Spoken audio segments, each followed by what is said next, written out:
Delhi JDU प्रदेश अध्यक्ष व RWA ने 3 बीघा 15 विश्वास जमीन को बचाने की मुहिम चलाई। आपको बता दें कि बुराड़ी विधानसभा की उत्तराखंड कॉलोनी में दिल्ली जेडीयू प्रदेश अध्यक्ष शैलेंद्र कुमार को स्थानीय आरडब्ल्यूए ने दिया ज्ञापन।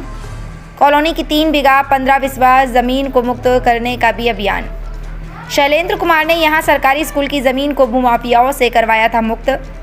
दरअसल उत्तराखंड कॉलोनी में करोड़ों रुपए की लागत से एक नया भव्य स्कूल बनने जा रहा है, जिसका श्रेय स्थानीय निवासी सरकार व जनप्रतिनिधियों को कम तो दिल्ली जनता दल यूनाइटेड के अध्यक्ष शैलेंद्र कुमार को ज्यादा दे रहे हैं। दरअसल उस जमीन पर भूमाफिया कब्जा कर रहे थे। उस दौरान जनप्रतिनिधि और सरकारी विभाग उस कब्जे को हटा नहीं पा रहा था।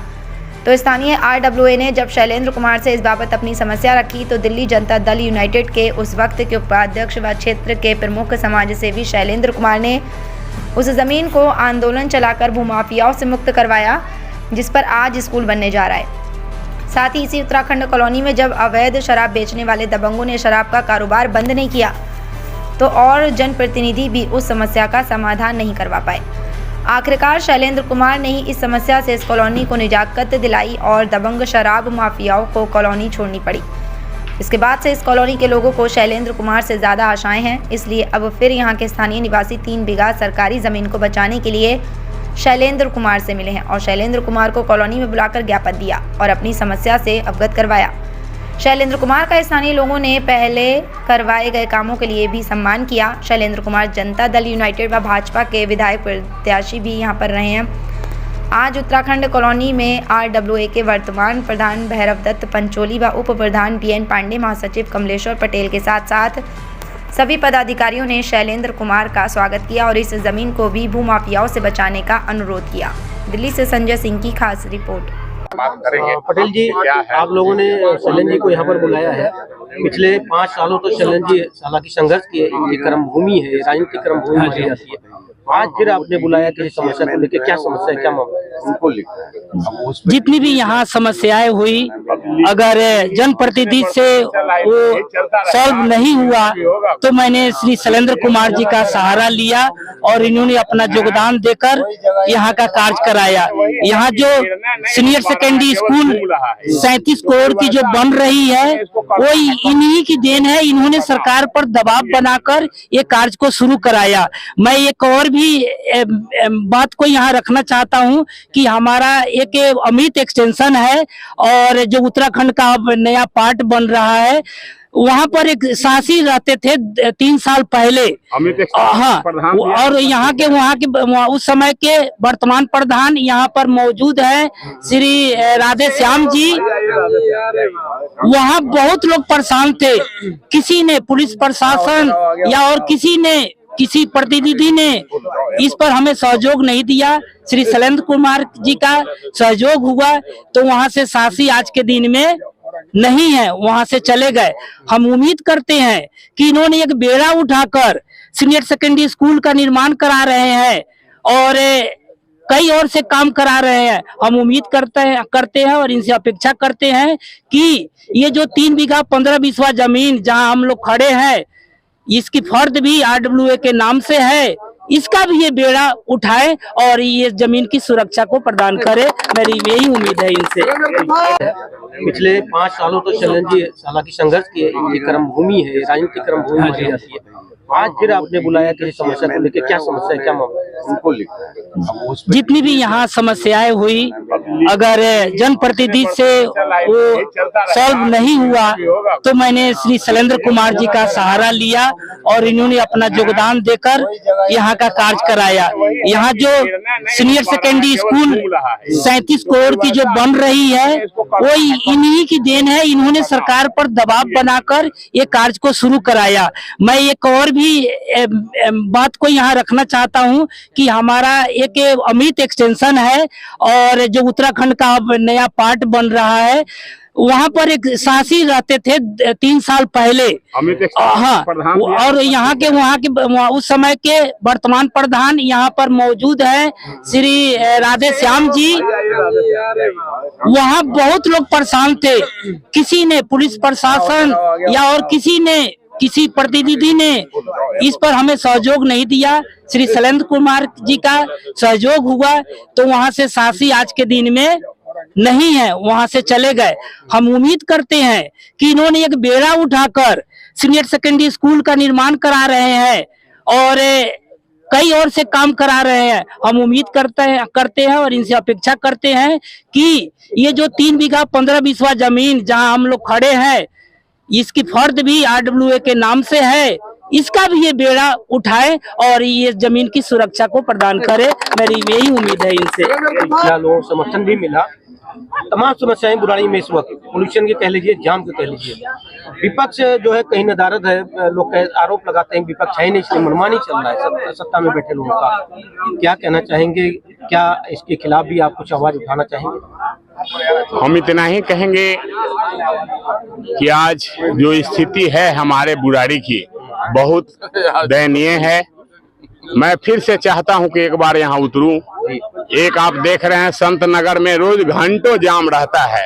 एक अगर फ्लाईओवर का निर्माण माननीय यहाँ के जो हैं अपने फंड से भी कर दिए होते तो इतना जाम नहीं होता। महिलाएं और बच्चों का हर दिन रिस्क बना रहता है, कतार लगा रहता है लोगों का रोड क्रॉस करने के लिए।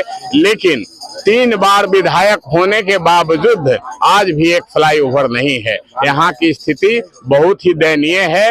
विपक्ष में कोई लोग उस तरह के नहीं हैं जो यहाँ की जन समस्याओं को उठा सके। जी, क्या दोबारा आप लोगों की अपेक्षाओं पे जिस तरह की यहाँ समस्या है और देख करके मुझे उत्तेजित या उत्साह आ रहा है, कोई आश्चर्य नहीं कि आने वाला दिन में जल्द ही मैं फिर से बुराड़ी विधानसभा में विपक्ष की भूमिका पुराने तौर तरीके से अपनाना शुरू करूं। अधिकारी के यहाँ धरना प्रदर्शन, शिक्षा मंत्री के यहाँ आंदोलन किया हूं। आज वो स्कूल उत्तराखंड को समर्पित कर दिया गया है। उत्तराखंड के इस कॉलोनी के लिए स्कूल निर्माणाधीन है।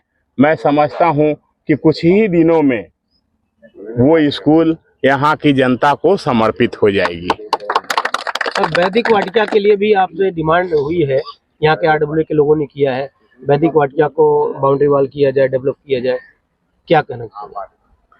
देखें, वैसे तो ये काम जिनकी सरकार है यहाँ सरकार की है। अगर DDA के अधीनस्थ है, मैं पूरा पेपर देखा नहीं हूँ, अभी देखूंगा। DDA के अधीनस्थ है ये लैंड तो भारत सरकार के अधीनस्थ है। अगर राज्य सरकार के अधीनस्थ है तो राज्य सरकार वालों की जिम्मेवारी है कि ये जमीन को यहाँ के RWA को सुपुर्द करें। जैसा कि आप सभी लोग जानते हैं, जब पिछले बार जब हम आंदोलन कर रहे थे, आप भी उस आंदोलन में रहते थे, आपको याद होगा, बराबर फोटो वगैरह मीडिया की तरफ से लेते थे। तो उस आंदोलन में यहाँ के जो भी नुमाइंदे हैं पार्टी के, जो भी विधायक हैं इस क्षेत्र के, न जाने कितने बार कहे होंगे जमीन है ही नहीं उत्तराखंड में, लेकिन जमीन निकल के आई और आज स्कूल भी बन रहा है। उन्होंने न जाने कितने बार कहा कि यहाँ हब बनेगा, यहाँ स्कूल की कोई जरूरत नहीं है। RWA के हमारे सभी लोगों को ज्ञान होगा। वो कहते थे कि कादी बिहार में एक बहुत बड़ा भूखंड है जिसमें हम लोग हब बनाएंगे, एजुकेशनल हब।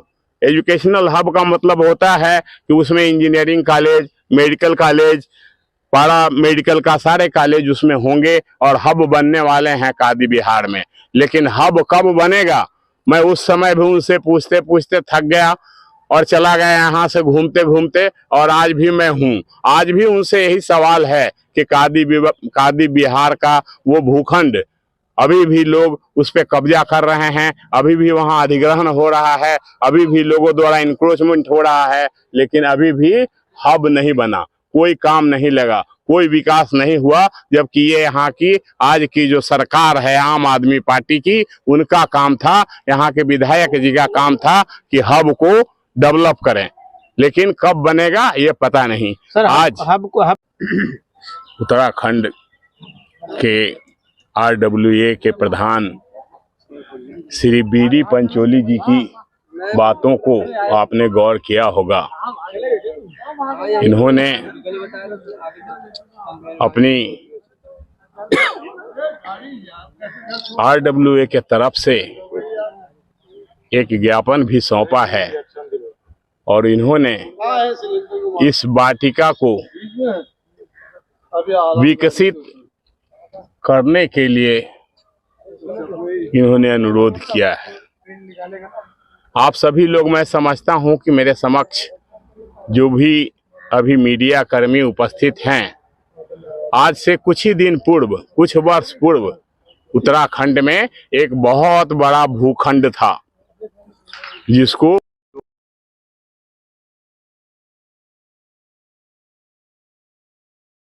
क्या स्थिति थी सांसियों का।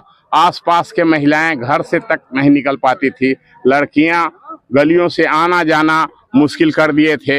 एक इनके पड़ोसी को इतना मारा था कि 22-23 स्टिच लगे थे, थाना वाला नहीं सुन रहा था। कितनी मेहनत करके मैंने उसके घर को सील करवाया, घर तक यहाँ से बेच के गया। तो जब तक जनप्रतिनिधि एक्टिव नहीं होगा, जब तक जनप्रतिनिधि संघर्ष के लिए या मजबूती से नहीं उतरेगा, तब तक कुछ भी संभव नहीं है। और मैं इतना ही कहूँगा।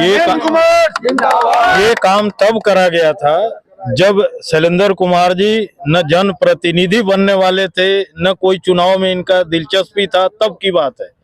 निस्वार्थ पर्सनल लेवल पे ये काम हुआ था, सिर्फ बुद्धा फाउंडेशन के तरफ, एक बुद्धा फाउंडेशन के नाम से इनका ऑर्गेनाइजेशन है, उसके थ्रू काम कराया गया था।